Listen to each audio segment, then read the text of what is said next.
Okay, here we are back again. Great to be back with all of you. Just going to have a drink of water here. Ah yes, lovely water. Now what we're going to do next is, we have that lovely sky and foreground and middle ground in. So we're actually going to mix a little bit of the light permanent green with the cobalt blue. And this is what we're going to get.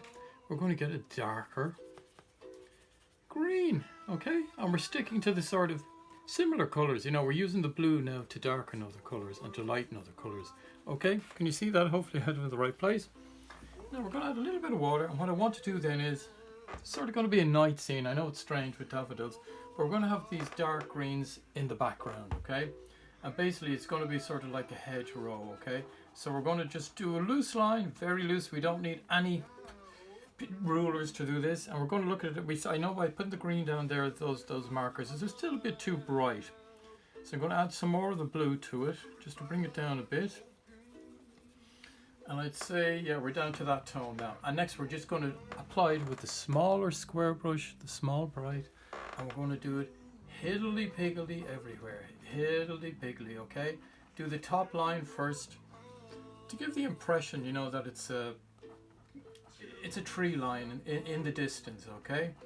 There's a lovely tree line in the distance. And we're just going to do it with this little brush movement, as I said, hiddly-piggly again. You know, we don't need to draw branches beforehand or leaves or anything. We're just giving the impression of trees and movement in the background, okay? Can you see that? I'm not in your way. All the way across, okay? Get that there, nice and uneven at the top, okay? Uneven at the top, uneven at the top there. And then all we have to do then is we're just going to bring it down loosely in between the blues that we brought up, the grasses, okay? Just loosely, it doesn't have to be exact, because you'll see what we'll be using a lighter colour there then to get a little bit of light into that middle ground.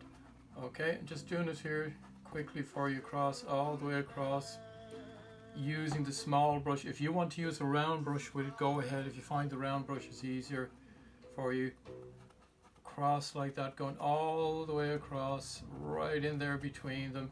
Doesn't matter if you hit them all, because as I said, there'll be another colour coming in there, a lighter tone over the manganese.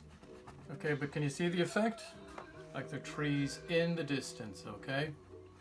In the distance. Yep, we're going all the way, going to hit this side now, yep.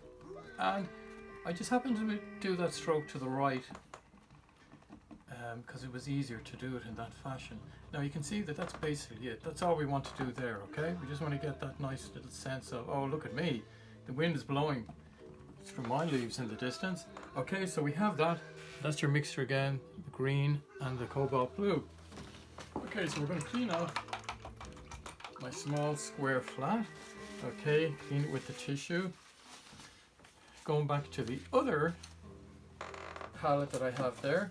And we have a little bit, we know we'll have to put out a little bit more of the manganese blue, which was this colour here. And then we're getting some of the brilliant blue, which is the sky colour, okay? And I'm going to show you what we're going to do with that. It's all about layering and building up and learning brushwork, brush rhythm and all that. You know, it's helping in lots of different aspects that you don't even realise at this stage. So we want it a little bit darker than the sky, okay? So it's the manganese plus the brilliant blue.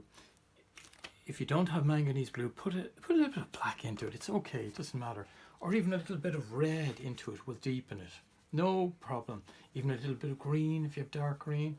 Now what we're going to do then is, we're going to bring in these strokes again to make them stand out. Can you see that? Doing the strokes over to the right, slightly darker than the above, but we're not going to bring them down all the way. It's just to emphasize those little greens, that the strokes that we had brought over the greens, okay? Going all the way across, okay? And all this comes together, it's just an amazing effect. And you'll see it, because you'll finish it as well. I'm sure Luca now is nearly there. He's probably finished before me at this stage. Just going all the way across, just to get that directional stroke, which Van Gogh was famous for.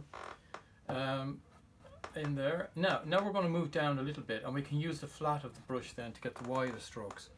But we're not going to move down to the bottom, because we have our cobalt blue here, we have the manganese blue, and then we're going to have this lighter tone.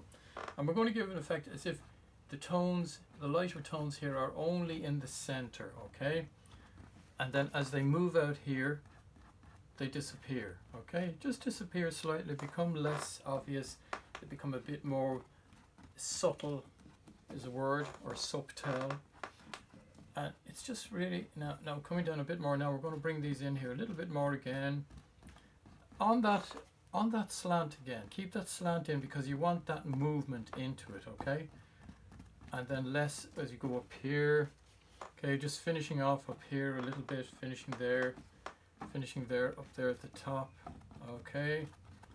And then a little bit here as well. And you can see the pattern that I'm doing. It always goes down into a V in the center. Now it doesn't have to be an exact V with straight lines. You see, there's a few little bits and pieces coming out, but the overall feel to it is that it looks like a V, you know, or a chevron shape if you want to be really highfalutin about it. Can you see it going down there like that? Now we have our 3 tones.